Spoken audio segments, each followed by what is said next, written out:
I will be explaining the movie titled Blasted. Stein, the administrator of the Hessdalen Observatory, is out in the caves shooting some content for the Mystery Ladies channel. The administrator is interested in using the platform to showcase the work they do, but Mystery Lady is only interested in the inexplicable lights that have been observed in the area. Some theories state that it's the work of extraterrestrials, but Stein tries to give a more ordinary answer. The two then make their way into one of the caves while Mystery Lady vlogs. Things start to get strange when one of the administrator's instruments starts to pick up abnormal readings. They follow it and accidentally activate a door that definitely seems a little too high-tech to be in a cave. This is a bit too spooky even for the lady. As they proceed inside, she notices a slimy green substance that line the cave walls. Stein walks around awe-stricken with what they have just found. She comes across a device covered in cobwebs, and like a typical scientist, she can't help but touch it. This causes a green static shock between the two, which activates it.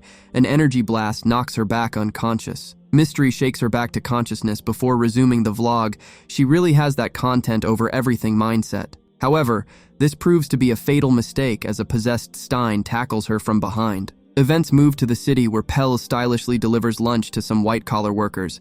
At the office below, his friend Sebastian nervously prepares for a presentation for Casper Kieland, a very wealthy and business-savvy guy. His best friend Auden brings him a cup of green tea to calm him down, and he gives him some words of encouragement. He excitedly lets Sebastian know that he has organized a surprise bachelor party in a cabin at Hessdalen that weekend. Pelly joins the conversation in time to hear the plans, but the husband-to-be turns it down, stating that he's been carefully planning for the last 6 years to secure this deal. As he thanks his visible disappointed friend for the effort, Auden alerts him that Casper is in the building. He psychs himself up before entering into the meeting, but all the preparation does not really cover for his lack of charisma. His poor performance makes Casper leave the presentation prematurely. He chases after the big man, who lets him know that he's too basic, and if he wants to play with the big boys, he has to step it up with excitement and far-out experiences. So he invites Casper to the bachelor's party in an attempt to win his approval. He rushes to Auden, pleading for him to put on the best party ever. Sebastian gets home after work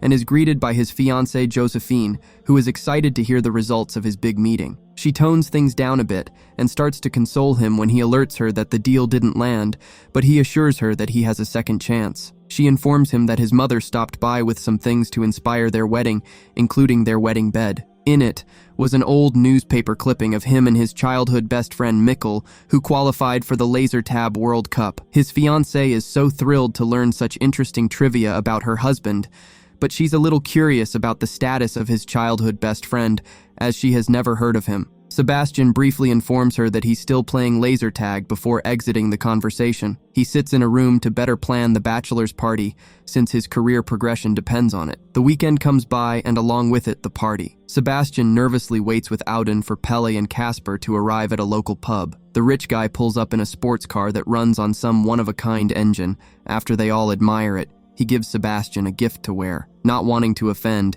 he quickly rushes inside the toilet to wear it, and embarrassingly comes out with a bear outfit. He prepares himself to give a fake happy reaction, but it turns to genuine apprehension when he sees his old friend Mikkel chatting with Casper and the rest. He goes back to fake excitement as he greets him. Mikkel starts bringing up his old nickname Boner, which definitely has an embarrassing story behind it. Casper is interested in hearing it, so invites Mikkel to join him on the drive to Hessdalen. Sebastian berates Auden for inviting Mikkel, but he reveals that Josephine instructed him to do so. The damage is already done, so the group set off and later arrive at their destination.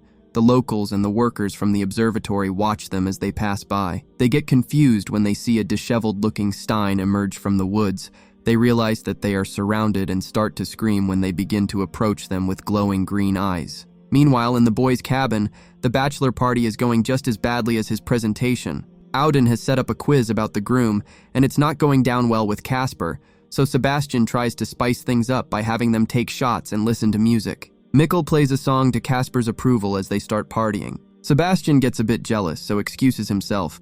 His old friend joins him, showing him a rare laser gun. He thought that they could play a few rounds like the old days, but Sebastian shuts that down and asks him to tone things down with Casper. Meanwhile, a possessed Stein tries to approach the cabin, but she is repelled by something, so she retreats for now. The following day, Jordi's the sheriff of the area, who also happens to be heavily pregnant, responds to her dad's report of a theft. He runs a shop that is themed around the UFO phenomena, which draws tourists to the area. The missing item is a beer fridge, but the culprit left the beer. At least the criminals are responsible as they don't drink and steal. Her dad suspects the Gullhellas, who are some local twin troublemakers. She gets a radio call from her deputy Benjamin, who alerts her of a disturbance at the troublemaker's house. Yordis allows him to check out the issues solo since he's almost completed with his training. During that interval, the Bachelor boys have breakfast, where Mikkel and Casper showcase their very questionable handshake to Sebastian's envy. He tries to make one up with his future boss on the spot, but it completely fails. After some deliberation, Sebastian tries to further entertain Casper by suggesting they play paintball to the boss's delight. Auden removes a component of Casper's expensive engine, forcing him to ride in the van. This will give Sebastian more opportunities to interact and impress Casper. The way Sebastian is behaving, one would think Casper is the groom. They arrive at the paintball venue, but the place is empty, so they decide to help themselves to the equipment and get started hoping to pay when the operators come. Before they start, Auden has them all put their phones in a safe so that no one gets distracted. Mikkel discloses that he and Sebastian were European laser tag champs in their younger days. Casper seems genuinely impressed but loses interest when Sebastian awkwardly overplays it. As they play, Sebastian shoots someone thinking it's Mikkel, but it's mistaken identity as he's busy unloading some paint into a defenseless Auden. He alerts everyone so they go check to see if the person is okay. The guys meet one of the Gullhellas twins unconscious on the floor. When they move close to inspect, he wakes up with his eyes glowing green and attacks the Bachelor boys. Pelle gets bitten during the brawl, but Mikkel ends it by knocking him out again with the paintball gun. They quickly try to leave the area, but the car won't start. They go to check the motor only to realize that it's missing. At this point, Casper has had enough, so request for his phone so that he can call a taxi and get back to his life of luxury. Auden discloses that the phones too are missing, but the thieves left their cases for when they buy replacements. Sebastian remembers Auden talking about the observatory being in the area, so suggests that they head over there since it's closer than the cabin. He tries to reassure Casper that his safety is top priority, but he doesn't really seem to be moved by his words. With paintball guns in hand, the Bachelor boys make their way through the forest to the observatory without much incident. Upon their arrival, they notice that the place is empty, so they decide to let themselves in. Mikkel and Sebastian go in to explore while the others stay outside to keep watch.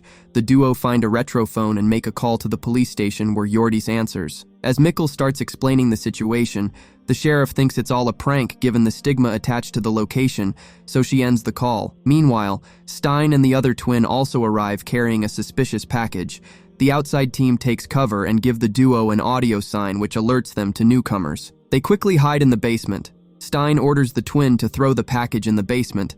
The duo gets startled when they check and it's a dead body. Stein hears their noise and asks her subordinate to go down and confirm that their victim is indeed dead. The boys overhear the command and quickly hide. Mikkel throws a rat on top of Sebastian to make it look like it was the rat that caused the noise. They continue to eavesdrop and hear the two discussing the whereabouts of Sebastian and his group. The twin uses some sort of hive communication to confirm that the group were at the paintball park. Stein orders him to search the valley and find them. Mikkel and Sebastian evacuate themselves soon after the possessed leave. Mikkel explains what they saw inside to everyone's disbelief. Pelle is happy that it is an alien problem, and not a zombie one since he got bit. When Mikkel looks at his old friend to corroborate the story, he throws him under the bus as he denies seeing anything in front of Casper. But he later admits that there were dead bodies in the basement. They are interrupted when they hear a bus filled with tourists get apprehended by the possessed. The Bachelor boys move through the woods in a SEAL team formation, looking out for potential dangers. They get spotted and chased by a group of possessed. Sebastian trips over and gets into a brawl with one, but gets saved by Mikkel, who uses his laser tag gun to headshot the possessed. This causes a green orb to vacate the victim's body. It tries to leech onto Sebastian, but Mikkel shoots it again, erupting slime all over his old friend's face. The duo make their way to the police station, where they try again to explain the situation to Yordis, but just like on the phone, she doesn't believe them. He shoots her with the laser to confirm she's not compromised. She instead detains them on her deputy's request, while inside, the old friends get into a big fight. They are interrupted when Benjamin comes back with one of the twins. The duo gets defensive when they see him. Mikkel shoots Benjamin, which causes green slime to explode to the sheriff's surprise. They apprehend Gullhella 1 and interrogate him. He reveals that the light inside them is a signal from an intergalactic light pulse. The duo also informs Yordis about the corpses at the observatory. She immediately tries to call the police from the nearest city for assistance, but the twin signals others who blow up the observatory, blocking all communications. Benjamin later wakes up with his senses restored. Sebastian suggests they come up with a plan. He assumes that the rest have probably been captured and sent to the location where people are turned. He remembers seeing the location on a map in the observatory where highlight sightings were reported. Before they set off, the duo takes the officers to her dad's place, which is a lot more secure, and leaves them with a laser gun. Mikkel informs his friend that he brought laser tag equipment, but it's in Pelle's car. They later make their way to the car where, after an encounter with some possessed, they get their weapon. They suit up and clear their way through waves of possessed, using their famous combination. They allow Twin 2 to go so that he can lead them to the HQ. Meanwhile, Sebastian's assumptions are proven right, as Casper and the rest were captured in the forest and have now been taken to the aliens' HQ. Casper notices them removing his car's engine and tries to protest, but he's sent away. Back in her dad's shop, Hjordis tries to use an old radio to call for help, but she is laughed at when she explains the situation. Shortly after, a bus full of possessed pull up at the shop and try to enter. As they attempt to activate the shutters, the power goes out. Her dad goes to fix it, but he too gets possessed. Back on the shop floor, Benjamin tries to hold them off, but whilst the sheriff attempts to get the laser gun to work, her water breaks, and she gets attacked by her dad. Hjordis fends him off with a barcode scanner and lightsaber. Her deputy gets overwhelmed as the possessed busts through the door. The officers have a last stand moment as they rush towards them. Elsewhere at the HQ, Casper has sold out his new friends to save his own skin by promising to get more of his engine for them, because it outputs a lot of power. At this point, Mikkel and Sebastian have infiltrated and witnessed Casper's betrayal. They plan their assault too loudly and get taken into custody when they pop out. Auden gets possessed to everyone's protest. Sebastian sees Casper for what he is when he tries to get him to also betray his friends, but he returns the missing pieces back to the engine, which causes one of the HQ doors to open. A giant alien emerges while everyone bends the knee.